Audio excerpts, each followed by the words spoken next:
Do you want to do just like a quick, because everyone's like, where are we? What's going on? Sure. Just, you can introduce yourself and say what's happening. Okay. Hi, everyone. My name is Regan Downey. I'm the Director of Education at the Wolf Conservation Center, and we're here today for a 16-week health check for one of our Mexican gray wolf pups who was born on Earth Day in April. So we are in what's called a service pen. All of our enclosures are very large and they're very remote. But we have these service pens, and that is how we will catch the wolves for any routine exam they need, any health check. It's also where we can provide fresh water for the wolves. So it's our way to enter and exit the enclosures. So if you look around here, you'll see that we're currently in this service pen and we are preparing to do the health check. So ECAL, the 16-week-old pup, his name is Mayan for spirit.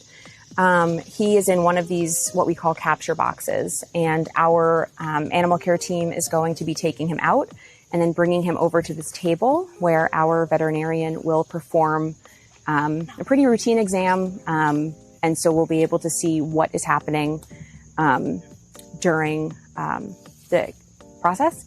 And if you have any questions, things you'd like to know, feel free to ask, but we'll keep everyone updated as the check progresses. Thank you. Guys, you guys probably heard of WCC before because I've been here. But you can do Command WCC if you don't know where we are. We're at the Wolf Conservation Center in New York. And this is a fundraising stream, by the way. Some people have already caught on to that. Mick, thank you for the $100 donation. And Kahuna, thank you for the $25 donation. Curvitz, thank you for the $5.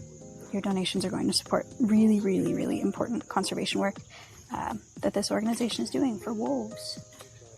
And so we have... I'm going to wait first. Okay. So we have ECAL here. You'll notice he's wearing a muzzle, and it's large enough to cover his eyes. This is really to keep him calm. So we will typically cover their eyes, whether it's with a towel. In this case, the muzzle works. As he gets bigger and the muzzle will just fit over his mouth, we'll, of course, transition to a towel. And so we're getting a weight on him right now. We have a scale that's on the ground, and we just use the bucket for ease of kind of maneuvering him. Yeah, so 30 pounds. So he's gained about 8 pounds since his check last month. Really good weight. And we can move, if you want to come this way too, we can move closer so you can see. I just got here. They're putting a wolf in a box. What's going on? That was getting a weight on this wolf pup. They're doing a health check. This is going to go by pretty fast, guys. And so these wellness exams are performed at a series of basically checkpoints throughout their early lives. So we did his first health check when he was 8 weeks old, 12 weeks, and now he's 16 weeks old. And so the procedure consists of pretty much everything your dog would get when they go to their annual exam at the vet. So you'll see right now checking his ears, recording his heart rate. And Rebecca, our curator, she is also, kind of feeling around, taking this opportunity to ensure that everything feels good, joints feel good. They'll do. And so his adult teeth are in. Wolves have kind of baby teeth, just like people do, and they will fall out. Ooh, we'll see a quick peek. Negative Toast, thank you for the $25 donation. You'll notice his eyes are also that very typical golden yellow color. When wolves are born, they have blue eyes, and their eyes transition from blue to a greenish color before eventually settling on a nice golden yellow. You can see how, now that he can see, he's a lot more look-see and alert. So get your photos, but you can look at his eyes, but I'm going to put his eye cover back on. She mentioned his age, right? We're going to see 16 weeks, did you say He's that? 16 weeks. Yeah, so 16 weeks, born in April. Leonard, thank you for the 50. He was one of a litter of 7 pups. 5 of his siblings were fostered or released into a wild wolf family in New Mexico. Fostering is a way to give captive-born wolves the opportunity to grow up wild. And because wolf families are so nurturing and loving, they will readily accept pups that are not their own. And while it's exciting for those pups that are released, we of course want all of the other wolves that live here, all of the adults and all of even ECAL himself and his siblings to also have that chance to be released. So we are encouraging the U.S. Fish and Wildlife Service and their partners, a group known as the Interagency Field Team, to resume adult and family group releases into Arizona and New Mexico. Arizona and New Mexico are the ancestral home of the Mexican gray wolf. Mexican gray wolves are the rarest type of gray wolf in North America. Right now in the wild, there's about 257 known Mexican gray wolves. Most of those, I would say about half, have active tracking collars. So the Interagency Field Team is able to monitor them. There's actually a public map that you can look at online, and it shows their locations. And we actually had a Mexican wolf pup who was born here last year and was released into a family known as the Hale Canyon Pack. And he was nicknamed Slides. And he is now collared, and his location is visible on the map. So it's exciting to continue to track him. Right now they're getting his temperature. So again, a standard part of the check. It's possible that his temperature will be a bit elevated from the stress of this check, but that's why it's very quick. We're always very mindful of the stressful nature of these situations. You'll notice Rebecca mentioned earlier that when his muzzle was down and his eyes were, he was able to see that he did get a bit agitated. So it's quite possible. And so after this health check is complete, we won't have him kind of in hand again until he's about 1.5 years old, when he'll then have his adult health check. These checks occur every fall, usually November. We welcomed all of you a few years ago for some of our adult Mexican gray wolf health checks. So his older brothers and parents will go through routine exams. He will not, simply because he had this check now. And we won't put him through it again over the next few months. And all of our health checks are done when the wolves are awake and alert. We don't use any type of tranquilizers or sedatives because it's actually safer for the wolves to not go through some of those more chemical immobilizations. But it also reinforces that they don't want to be near humans. Wolves have a natural fear of people, and these health checks help enforce that and also ensure that if these wolves are given the chance to live in the wild, they will associate humans with, unpleasant things. And that will encourage them to stay away from them in the wild as well. And it looks like they were just trying to get a fecal, but unsuccessful.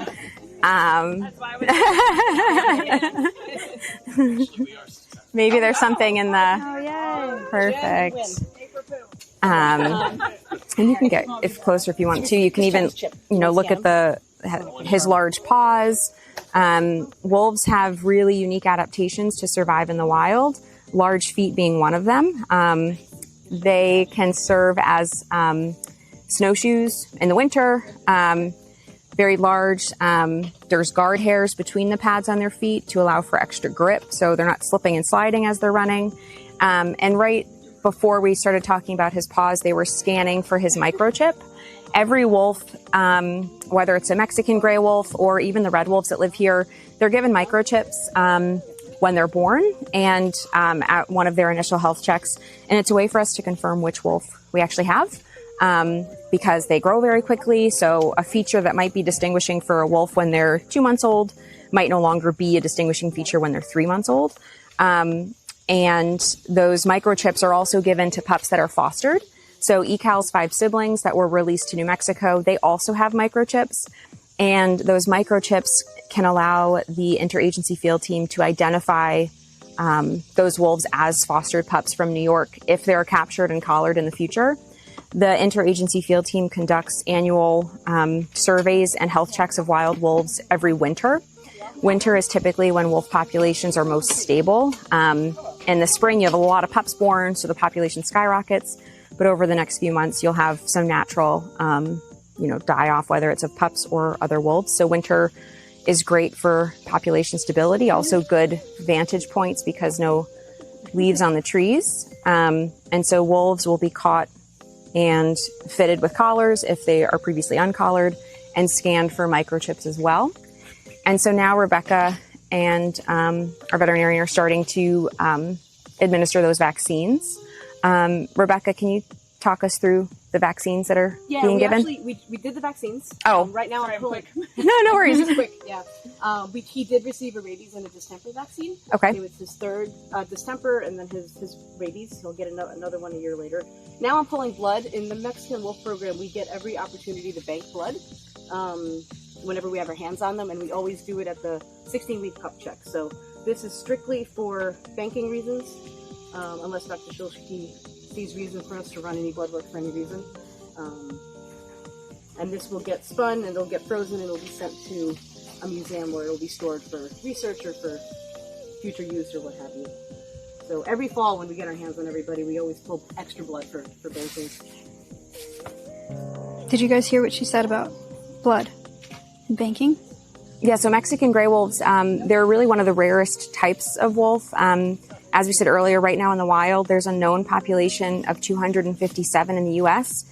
Mexico also took part in some reintroductions. The Mexican gray wolf was historically found in Mexico, stretching north into the U.S., into Arizona, New Mexico. Some scientists have also identified southern Colorado and southern Utah and parts of Texas as part of the ancestral range. But intense persecution did cause the Mexican gray wolf to be declared extinct in the wild in the U.S. And there were about 5 found in the wild in northern Mexico that were brought to the U.S. to begin a captive breeding effort. Years later, they also found that there had been some Mexican gray wolf pairs living in captivity. But in total, all Mexican gray wolves alive today descend from 7 genetic founders. And so the blood banking Rebecca was mentioning, that's just one of the many efforts we undertake to ensure that we are kind of recording as much as we can about this very endangered species, and this species that unfortunately only has so much genetic diversity. So that's one of the other kind of focuses of releases, is improving the genetic diversity of the wild population. But of course, that doesn't mean much to a wolf pup like Ekal, because he is just living his life. You know, we often talk about how important these wolves are for their species, but they don't know that they're endangered. They just know that they wake up and they want to play and eat and drink. And right now he's just terrified. So we often have to remind ourselves of that as we're doing exams like this, and we're, you know, showing the world what it takes to care for these wolves. What might seem like just an interesting 5 minutes for us is probably the most traumatic 5 minutes that he'll have for the next year and a half. And so we always want to be mindful of that, always be very respectful, that we ask a lot of these wolves, and they will never know why we're asking it. So always That's appreciative. The he's getting, that was ivermectin. Corbett, thank you for the $100. Nate, thank you for the $3,000 donation. Are these hybrids or full gene wolves? These are Mexican gray wolves. Yeah, full so wolves. yes, No hybrids here. Yes. So the Wolf Conservation Center, we are only home to wolves. You know, you'll see many other facilities that do a variety of things for wolves, and it's all great work. But some do take in hybrids, some don't. These Mexican gray wolves and the red wolves that we have living here, they belong to federally run recovery programs that are run in coordination with the Association of Zoos and Aquariums. So Mexican gray wolves in captivity belong to something called the SAFE program, SAFE, and it stands for Saving Animals from Extinction. And as part of that program, facilities such as the Wolf Conservation Center and about 40 to 50 other facilities across the U.S. and Mexico, we will house and care for these wolves, and sometimes they breed, but they are only breeding with other Mexican gray wolves. And so that's how breeding decisions are carried out. But it looks like he's wrapping up with his check. So they're confirming they've done everything. And so he's now going to be released back into his enclosure. And so we'll give you guys a vantage point from that as well. Oh, yeah, he's eating deer with the rest of them. So you can watch him be released. So Mike, you can follow Alex. Oh, Alex, once that's open, can you get Mike a good spot to stand to film as he runs out? Don't worry, the stream is not over. we still have a lot to talk about. Just this portion is over. They said they could have started that later. He was already crated, and so we want to get him in and out as fast as possible. So if you guys got to the stream early, I'm really glad you got to see all that. Yeah, and so it's going to hit about 87 degrees here today. And so we prefer to get health checks done early in the morning when it's cool, so we're not stressing the wolves out. Right. So thank you all for being so flexible Of course. Thank with you. the timing of that. No, that was awesome. And so that's a pup health check. Pretty quick. Once the wolves are caught, it usually, knock on wood, is pretty smooth. What was the name of the wolf pup they asked? So that was a Mexican gray wolf pup named Ikal, I-K-A-L. I-K-A-L. And it's a Mayan name that means spirit. And he was very generously named by one of our staunch supporters. And they were thinking that because Mexican gray wolves are indigenous to Mexico and the southwestern U.S., they wanted to find a name that really represented the culture of those areas. And so did some intense digging, and that's how they found Ikal. And it seems to fit. You know, we always joke that we give these wolves names to connect a whole global audience to them, but you know, the wolves probably have their own names for each other too. You know, like they have these families. And so Ikal lives with his mom, his dad, his older brothers, and they might be calling each other who knows what. But we do like to give names. We think it's a really great way to highlight that these wolves are individuals, that they can and do have their own personalities. We are just privy to part of those personalities that we can watch on some of our remote streaming cameras. Live stream. We did get rated by Wolf Conservation Center, guys. They have live cams like Alveus does all the time. So in these enclosures, there's cams just like ours. So you can watch the wolves all day. It's Wolf Conservation Center on Twitch. Mini Pro, thank you for the $100 donation.